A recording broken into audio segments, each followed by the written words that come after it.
हूँ इंतजामिया का, खासतौर पर आतिफ अफसार का बहुत देरीना ताल्लुक है और मुक़द्दस साहब से और आप लोगों से। मैं इस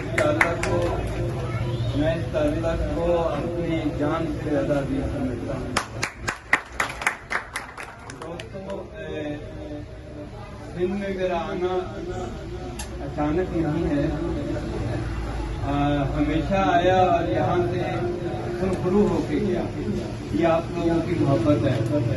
आज फिर मैं आया हूँ और आपके सामने अपनी झोली फैला दी है, आपके हकूक़ के लिए, आपकी ज़ात के लिए, आपके तहफ़्फ़ुज़ के लिए। एक वो वक्त था कि जब अय्यूब खान का माशल्लाह लगा और सिप्पा के मतलब बंद करने का हुक्म मिल गया और सिप्पा को कैसे औरतों से गुजारा गया। बोलेंगे ना जब तक सिप्पा को इकट्ठा किया और इकट्ठा करने के बाद उनसे ये कहा कि तुम अपनी निगहबानी मुझे दे दो, तुम अपनी निगहबानी मुझे दे दो, मैं फिर देखूंगा कि कौन तुम्हारा मतलब करता है। और आज भी वही वक्त आ गया है। क्या हम उसी जज्बे के साथ, उसी बलबले के साथ, उसी तंतने के साथ, उसी तरकीब के साथ फॉलो अप करेंगे अपने कायदीन को? क्या हम उनके साथ चल के इस सिस्टम को रोकने की कोशिश करेंगे? दोस्तों, बड़ी हौसला अफजा बात है। मैं कराची गया, वहाँ से भी हौसला लिया। हैदराबाद आया रात को, वहाँ से भी हौसला मिला। मोरो गया, वहाँ से भी हौसला मिला। लाड़काना गया, वहाँ से भी हौसला मिला। और अब सफर में तो कमाल ही हो गया है। और मेरा दिल आमादा है कि हम जहाज में कूद पड़ेंगे और इंशाअल्लाह आपके पतवार के साथ तैरते हुए इस सारे जुल्मात के बाहर को क्रॉस कर रहे हैं इंशाअल्लाह। मैं आपको बता रहा था, जैसा कि कासमी साहब ने आपको वज़ाहतन बताया कि असल मसला क्या है। असल मसला ये है कि आप लोग अपने वोटों से मुंतखब करके अपने कायदीन को कभी किसी को कभी किसी को ईवाने इक़्तिदार में भेजते हैं और वो आपकी पासबानी करते हैं। हुकूमत ये कहती है कि ये पासबानी को हम करेंगे, आपके मुंतखब नुमाइंदे नहीं करेंगे। मुल्क में जमहूरियत का राग लाते हैं और अतिफा के ऊपर आमरीयत थोपना चाहते हैं। क्या आप इसके लिए तैयार हैं? और ये देखिए कि कितना जुल्म है कि होम्योपैथिक एक बाकायदा तौर पर कौंसल है, तिब जो एक बाकायदा तौर पर कौंसल है, और दोनों कौंसलें स्मूथली चल रही थी। गवर्नमेंट से कोई पैसा नहीं लेती थी।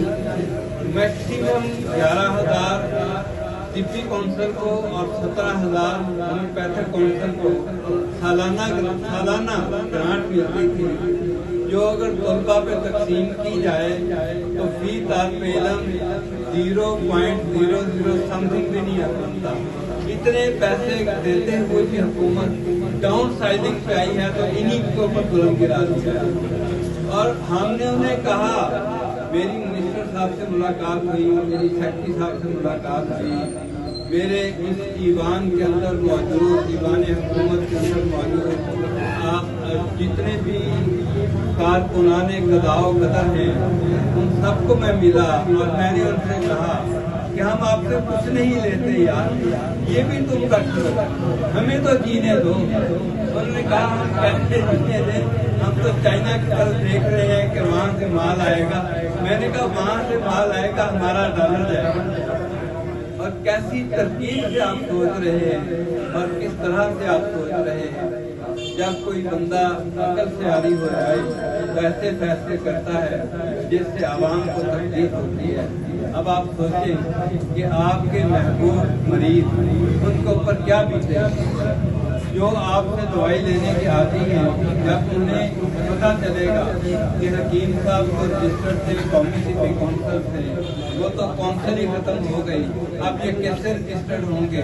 और अभी रजिस्ट्रेशन खत्म होगी तो कैदो बंद शुरू हो जाएगी। और वो मरीज बेचारे जो तिब्बी अद्वियात के साथ, होम्योपैथिक अद्वियात के साथ अपने घर का रोशन करते थे, सेहत का जराज, वो किधर जाएंगे? हम आपके लिए भी और उनके लिए भी मैदान में निकले हैं और आपसे उम्मीद रखते हैं कि आप हमारा साथ दोगे। आज हमारा सिर्फ पहला चक्कर आगाही का चक्कर है। बता दूं कि आज आगाही के लिए आए हैं, हमने आज आपको आगाही दी है।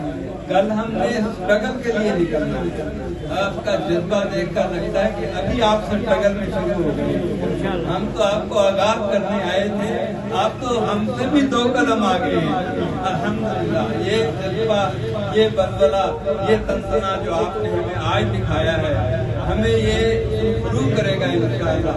अगर ये कायम रहा, अगर ये जारी रहा, तो मैं आपसे ये अर्ज करूँगा कि जब कभी भी हम आपको कॉल देंगे, सखर की सड़कें होंगी और आप मीडिया होगा और आप होंगे, और आपका एहतजाज होगा और दुनिया देखेगी इंशाअल्लाह।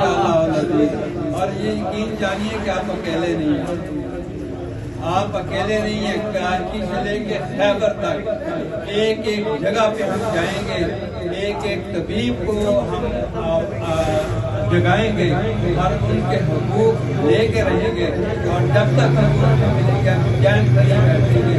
आज फिर हमारे ऊपर सन 1965 वाली तलवार गिरा दी गई है, तब भी नाकाम हुई थी अयूब खान की हुकूमत, और आज भी नाकाम होगी मौजूदा हुकूमत, और हमें इंशाअल्लाह